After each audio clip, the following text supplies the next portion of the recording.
Hello friends, today we discuss another video from class 12 Fundamental of Human Geography and the chapter 4, and the chapter is Human Development and the topic is Approaches to Human Development.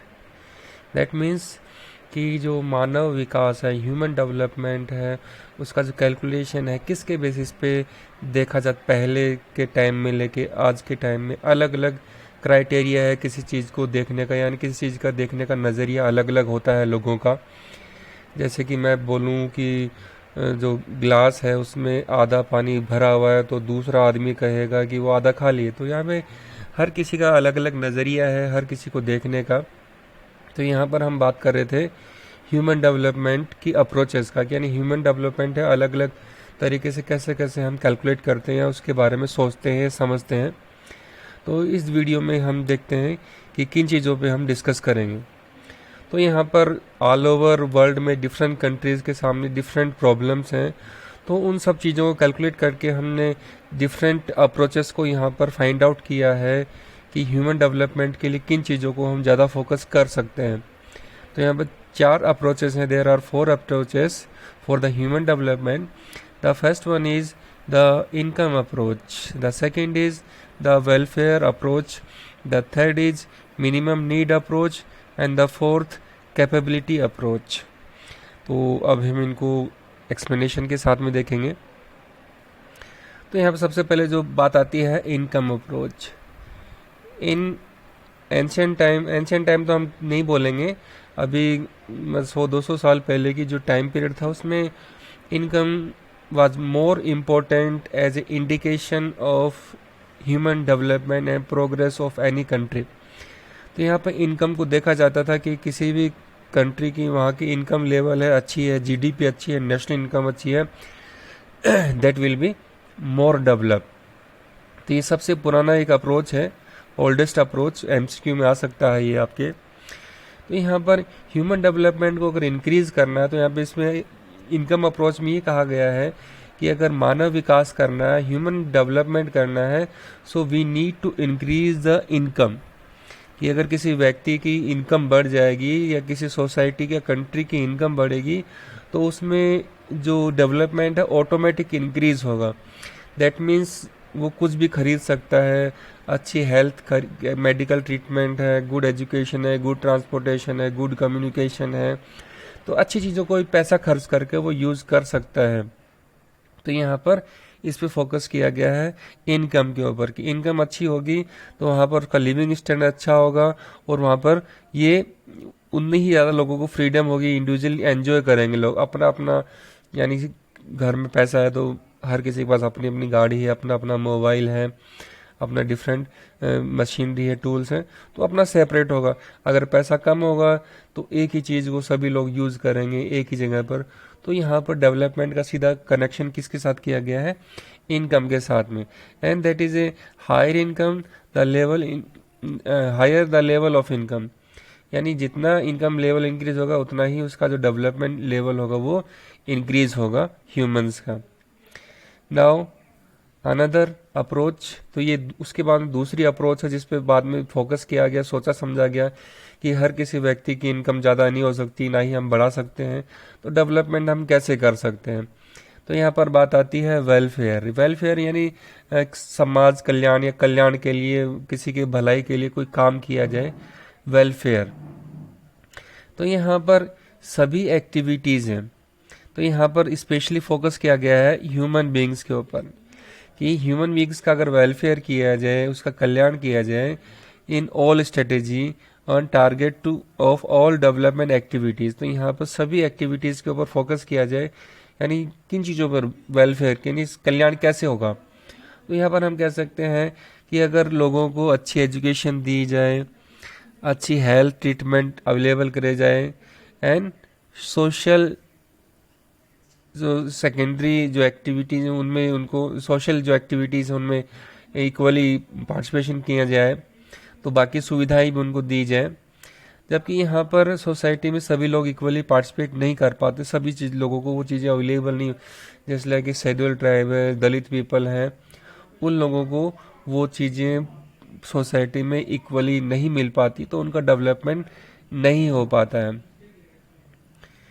तो यहाँ पर only the participation in development but only passive recipients, यानी जो एक अमीर लोग हैं, higher level के लोग हैं, उन्हीं को ये डेवलपमेंट है वो मिल पाता है। तो यहाँ पर ऑल ओवर हम कह सकते हैं वेलफेयर अप्रोच, यानी वेलफेयर लोगों के कल्याण के लिए जो रेस्पॉन्सिबल है वो कौन है?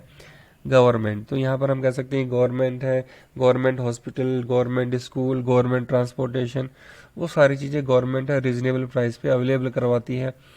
पुअर लोगों के लिए प्राइस लो कर देती है, फ्री ऑफ कॉस्ट भी अवेलेबल करवाती है। तो यहाँ पर ऑल ओवर गवर्नमेंट है उस चीज़ के लिए रेस्पॉन्सिबल है। और यहाँ पर लोगों का वेलफेयर होगा, दैट मीन्स अच्छी एजुकेशन मिलेगी बच्चों को, तो उनका जो मेंटल लेवल हो इंक्रीज होगा, दैट मीन्स हायर एजुकेशन होगी, तो वो आगे जाके इंजीनियर बनेगा, डॉक्टर बनेगा, या फिर साइंटिस्ट बनेगा, या और कुछ बिजनेस वगैरह करेगा। फिर हम अच्छी हेल्थ की बात करें तो अच्छी हेल्थ होगी तो पढ़ाई लिखाई में, एजुकेशन में या बाकी एक्टिविटीज़ में उसका इन्वॉल्वमेंट होगा, डेवलपमेंट होगा। तो यहाँ पर ये सारी चीज़ें हैं गवर्नमेंट प्रोवाइड करवाएगी अगर हमें सोसाइटी का डेवलपमेंट करवाना है।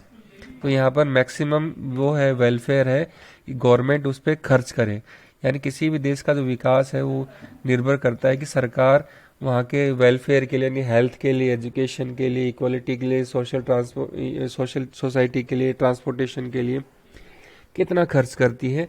तो यहाँ पर उसी का जो स्टैंडर्ड है या डेवलपमेंट है उसी के अकॉर्डिंग देखा जाता है। तो यहाँ पर सरकार का, गवर्नमेंट का इन्वॉल्वमेंट ज़्यादा होना ज़रूरी है, यानी कितना पैसा वो खर्च करेगी किसके लिए? वेलफेयर के लिए। फिर हम बात करते हैं बेसिक नीड्स, यानी बेसिक नीड हमारी क्या होती है, जैसे कि रोटी, कपड़ा, मकान, जो हमारे बेसिक नीड्स हैं उसके अंदर। तो यहाँ पर जो ILO यानी इंटरनेशनल लेबर ऑर्गेनाइजेशन के ये अप्रोच दी गई थी कि यहाँ पर लोगों को बेसिक नीड्स अवेलेबल करवाई जाए।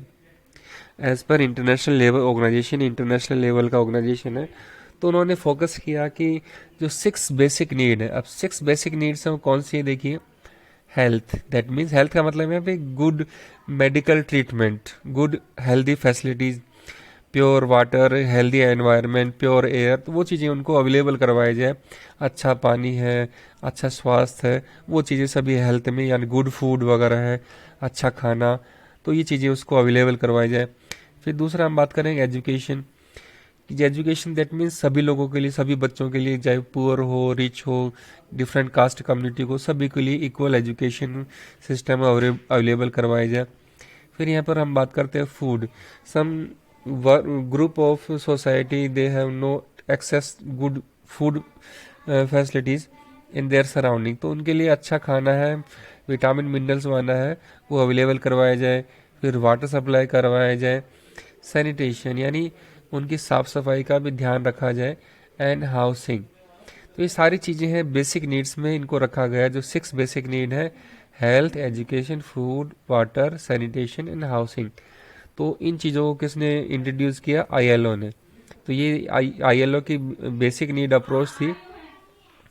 बट यहाँ पर जो स्पेशल प्रॉब्लम थी वो क्या था? The question of human choice is ignore. तो यहाँ पर ह्यूमन चॉइस को इग्नोर किया गया कि ह्यूमन बीइंग और भी क्या क्या चाहते हैं, यानी एजुकेशन के साथ में वो एंटरटेनमेंट भी चाहते हैं और भी बाकी चीज़ें उनकी रिक्वायरमेंट है, तो वो चीज़ें भी उनके लिए चॉइस है वो ख़त्म हो गई, यानी उस तरह को फोकस नहीं किया गया है, ओनली बेसिक नीड्स पे इसमें फोकस किया गया है। And the emphasis is on provision of basic need defined section. तो यहाँ पर एक स्पेसिफिक यानी सभी लोगों के लिए, यानी जो गरीब से गरीब आदमी उसको कम से कम ये चीज़ें तो अवेलेबल करवाई जाए। फिर हम बात करते हैं कैपेबिलिटी, यानी किसी में किसी की योग्यता इंक्रीज करना, कि आप 10 किलो उठा रहे हो वजन, तो आपको अच्छा खाना पीला खिला के आप स्ट्रेंथ बढ़ा के, आपकी कैपेबिलिटी बढ़ा के आप 20 किलो उठा सकते हो, फिर और करके। तो यहाँ पर अप्रोच किया गया कैपेबिलिटी अप्रोच। तो यहाँ पे स्पेशली इस अप्रोच के पीछे इंट्रोड्यूस करने का जो नाम था वो था प्रोफेसर अमर्त्य सेन। ये इकोनॉमिक्स अर्थशास्त्री थे, इंडिया के ही थे, ये NRI है इंडिया की तरफ से, अमर्त्य सेन। तो इन्होंने स्पेशली फोकस किया कैपेबिलिटी के ऊपर है कि योग्यता है ह्यूमन बींग्स की वो बिल्ड की जाए, इंक्रीज की जाए। यानी एजुकेशन है तो एजुकेशन की कैपेबिलिटी, अच्छी पढ़ाई लिखाई की कैपेबिलिटी इंक्रीज की जाए। हेल्थ है तो हेल्थ के अंदर हम कह सकते हैं लाइफ एक्सपेक्टेंसी यानी बर्थ रेट है, डेथ रेट है, वो डेथ रेट कम की जाए, बर्थ रेट को भी कंट्रोल किया जाए। तो हेल्थ के अंदर लाइफ एक्सपेक्टेंसी यानी एवरेज लाइफ है उसको इंक्रीज किया जाए। फिर हम बात करेंगे एजुकेशन, तो एजुकेशन की कैपेबिलिटी यानी school, college, university, higher education, वो चीज़ें वहाँ पर गवर्नमेंट प्रोवाइड करवाए। फिर हम बात करेंगे access to resource, that means all the people have right to access all the resource which provide by the government। तो यहाँ पे गवर्नमेंट जो रिसोर्सेज हैं, फैसिलिटीज़ हैं प्रोवाइड करवाई हैं, तो सभी के लिए इक्वली प्रोवाइड हो। जिन लोगों के पास इनकम लेवल नहीं है तो उनको गवर्नमेंट प्रोवाइड करवाए। तो ये सभी मिला के is a key to increase the human development. तो ये यहाँ पर कैपेबिलिटी इंक्रीज होगी तो लोगों का पढ़ना लिखना, हेल्थ, एजुकेशन, बिजनेस, ऑटोमेटिकली उनका डेवलपमेंट वो खुद करेंगे। तो इस चीज़ पे फोकस किया गया कि ह्यूमन बीइंग है अपनी कैपेबिलिटी इंक्रीज करके खुद का डेवलपमेंट खुद कर सकता है। तो हमको कैपेबिलिटी के इंक्रीज करने के लिए हेल्थ पे फोकस करना पड़ेगा और एजुकेशन पे फोकस करना पड़ेगा। And third, access to resource. तो ये चीज़ें बढ़ेंगी तो ऑटोमेटिक जो कैपेबिलिटी है वो इंक्रीज होगी। और ये किसने दिया था? अमर्त्य सेन ने। तो आज के लिए इतना ही। Thank you.